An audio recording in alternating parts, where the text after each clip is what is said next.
Vivre avec moins de 813 francs CFA par jour, c'est ce qui est considéré comme le seuil national de pauvreté estimé par les autorités de développement durable ODD3.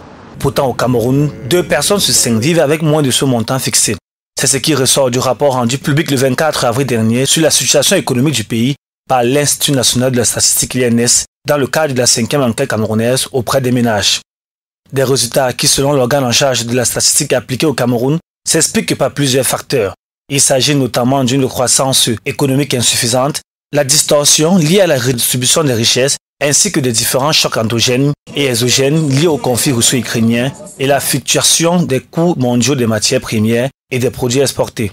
On est passé là de 38,5% de taux de pauvreté en 2020, alors qu'à l'époque, on était à un taux de pauvreté de près de 30% et donc un décalage de près de 8%.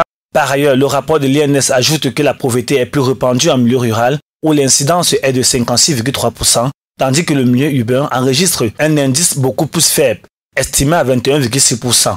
Les régions de l'extrême nord, du nord-ouest, du nord et de l'Adamawa et l'est, touchées pour la plupart par des crises sécuritaires, sont les plus pauvres, avec des niveaux de pauvreté supérieurs à la moyenne nationale.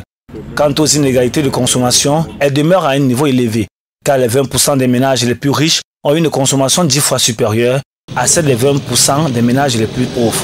Il faut que les pouvoirs publics mettent assez de moyens pour booster le développement du Cameroun, l'émergence du Cameroun à l'horizon 2035. Néanmoins, les analystes indiquent que le Cameroun possède une économie résiliente, mais confronté à une pauvreté persistante et à une vulnérabilité accrue des ménages face aux divers chocs auxquels ces derniers sont exposés.